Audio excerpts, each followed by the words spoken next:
horrific execution of my cousin, Galeazzo Ciano, son-in-law of Benito Mussolini.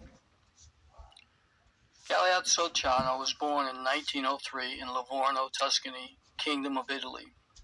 His father was Costanzo, and he was the admiral of the Royal Italian Navy and a war hero.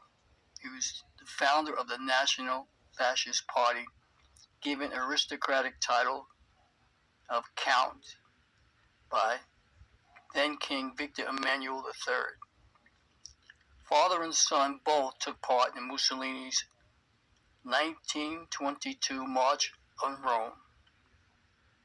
In 1930, my cousin Galeazzo married at 27 years old Benito Mussolini's daughter, Etta Mussolini. 4,000 people attended the ceremony. My grandfather and grandmother were there. Galeazzo and his wife Etta had 3 children, 2 boys and a girl, Fabrizio, Ramonda, and Marzio. In 1935, my cousin Galeazzo went into action, and he was part of the invasion of Ethiopia.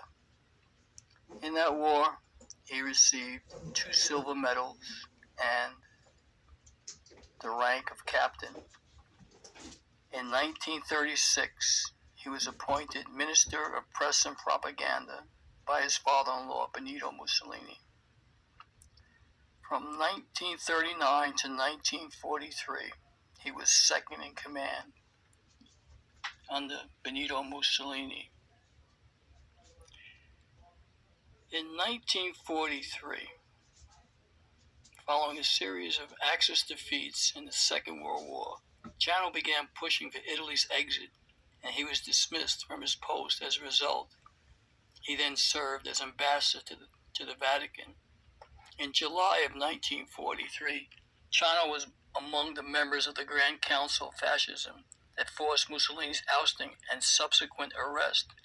Ciano proceeded to flee to Germany, but was arrested and handed over to Mussolini's new regime based in Salo, the Italian Social Republic.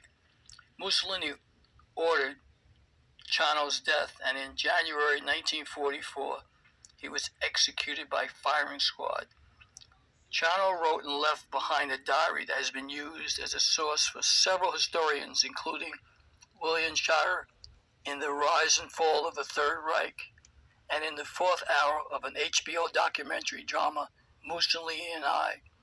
This story was related to me in 1963 by my grandfather, Antonio Sindoni, who told me that Mussolini was a lunatic, he was a madman, and that Italy would have its downfall if the man continued on as the premier of Italy. And so it was. My cousin Galeazzo Ciano was a hero. He was a man who stood for justice and fairness. And he wanted Italy to live as a free, sovereign country. And so it is. Sindoni says, if we do not learn from the past, we will be doomed to repeat it. Thanks for listening.